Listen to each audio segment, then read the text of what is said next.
Hey, what's going on, guys? Deuce here. Today's story is going to be about last night, little rundown. So me, Riley, Lixon, and Jamie were chilling at Miller's house and playing some rock band or whatever, and we started getting Snapchats saying to come out at 8, which was way too early for us. We ended up heading out there at like 10. So we're on our way out there, and we had to pick up Kellen. So I go into Kellen's house trying to get him because it's taking a little bit since we got there.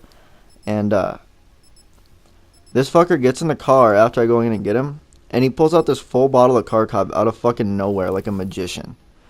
Just starts taking pulls and passes it around. I think Lixon took a pull, and Kellen had like 3 pulls on the way out. And we get to the party, and Miller looks at me. He's like, "Only way to start off a party is by shotgunning, right?" And I was like, "Sure, dude. Let's fucking go." And I hadn't eaten. I think I had 2 pieces of pizza and 2 ribs that day. And so I shotgun, and it goes straight to like the bottom of my fucking stomach, and it just fucking hurts. And I was like, I need to puke this up right now, and I need to fucking chug this JD. And so I go back to Riley's car after shotgun, and I'm trying to puke, and I can't puke, so I was like, whatever, it'll calm down. Well, I stand up, and I immediately just see all these people by a car in a circle, and I'm pretty sure you guys can put 2 and 2 together on what happened there. So I was fucked up about 10 minutes into the fucking party by the time I got there, and people always head out to parties really early now, I guess. Colby and Creed, they were there. I think Colby told me they were there at like 7 o'clock, like drinking by themselves, just them two. So Colby's fucked up, and this is like an hour or 2 into the party, or since I got there, and Colby starts walking around the circle, like walking on the fire, asking if he can headbutt people. Like, who the fuck does that? No one just walks around a circle and is just like, "Hey, can I headbutt you real quick?" No, what the fuck? So I tell him no, and then he goes to ask Abby, and I sort of like I just put my arm in front of him and like push him back. Nothing really like serious, and he like just sort of walks away, and I'm surprised he didn't get really fucking mad at me for that, because he gets really fucking pissed off at me when he's drunk. For reasons that I'll tell you guys in another video. Some of you already know why, but... So after that, when Kellen gets drunk, he puts his hair into a man bun, or what he calls a man bun. It's just a ponytail on the top of his head. And then Abby looks at me, he's like, "Alright, you're gonna get one too." So I'm walking around with a damn fucking ponytail on my head, looking like a fucking moron, and people come up to me and just start fucking, like, I asked people when I got there, I was like, "Hey, you want to pull this?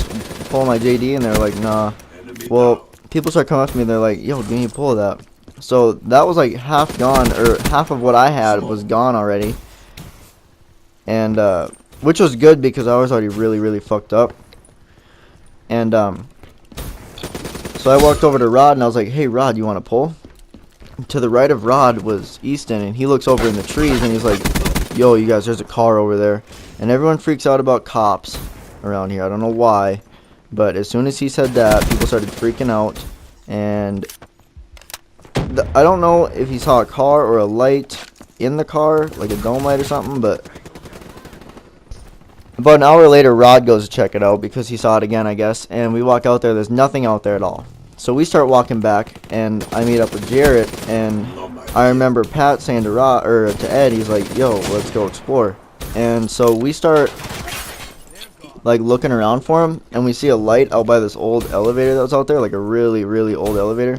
So we start walking out there, thinking we're gonna sneak up on him. It's fucking dry as fuck, and they could probably hear us the whole time. But so we get out there, and they're already in there, like looking around, and Ed's pretty much already climbing up the fucking ladder when we get there. He's really fucking antsy too. And didn't really see anything up there, so we left and then we headed back to the fire. Well, when I got back to the fire, Rodney and Lixon started fucking having a rap battle, and Lixon is lyrically gifted. I don't know what else, like, how else to put it, but the words just fucking come to them, I guess, and it's fucking dope. So they do that. Everyone's standing around listening. It's fucking awesome. And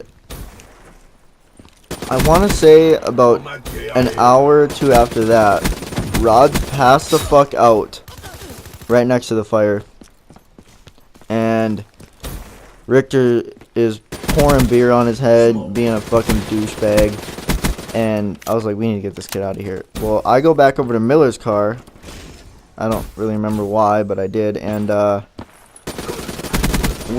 chilling over there by myself, and I start seeing all these people run over to Jarrett's car. Well, Jarrett's leaving with Ed, and Easton and Kellen don't want Ed to leave. Like, they're willing to sit on top of the car until he gets out, which they did. And so I walk over there, and Easton is laying on top of the hood. I go back to the fire, and I'm like, yo, we need to go stop this. And then Kellen's like, oh, I gotta see what's going on now. So Kellen gets over there, he lays on the hood next to Easton. Jarrett starts driving away, like, not fast, but he starts driving away. So I was like, what the fuck is going on? Like, just let him leave. He's fucked up. So I stand in front of the car so they can't go anywhere, and Easton's like, Jarrett, I swear to God, you need to bring me back to the fire right now. Like, Easton's lazy, but he's 10 times more lazy when he's drunk. And he fucking looks at Jarrett in the eyes. He's like, you take me back to the fire. That's the only way I'm getting off, is if you take me back to the fire, because I am not walking that fucking far. And he's like, fine, I'll bring you back or whatever. And finally people start leaving, and it was just a fucked up night overall. It was a great night, but in the same token, it was really, really fucked up by, like, how much shit happened. Like, not saying a lot of fucking weird shit happened, just a lot of random shit. So, if you guys enjoyed the story, please leave a like, comment, or subscribe. Thank you, and have a great day. Battery smoked.